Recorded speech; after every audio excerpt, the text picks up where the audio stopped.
வாழ்க வளமுடன். வணக்கம் குழந்தைகளே. இன்றைக்கி நம்ம காந்திமதி எழுதிய உணவு திருவிழா அப்படின்ற ஒரு புத்தகத்தை பார்க்க போகிறோம். இதில் ஒரு பள்ளியில் நடக்கக்கூடிய உணவு திருவிழாவில் குழந்தைகள் என்னென்ன தின்பண்டங்கள் கொண்டு வந்தாங்க, அதை எப்படி கொண்டாடினார்கள் அப்படின்றத தான் இப்போ பார்க்க போகிறோம். வாங்க புத்தகத்திற்குள் போகலாம். இது நுழைநிலையிலான மாணவர்களுக்குரிய புத்தகம். பள்ளியில் இன்று உணவு திருவிழா. ஆளுக்கு ஒரு தின்பண்டம் எடுத்து வந்தோம். மேசை மீது அடுக்கி வைத்தோம். இலக்கியா கேழ்வரகு தோசை, ராதா திணை உருண்டை கொண்டு வந்தனர்.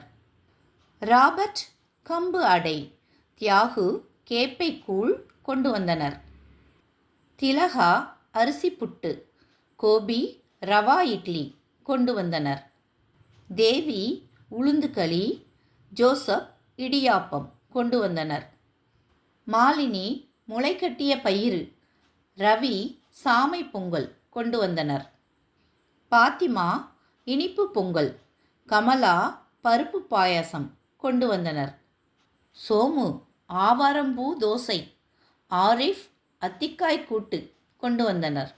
பாசில் ஆப்பம், நீலா பிரண்டை துவையல் கொண்டு வந்தனர்.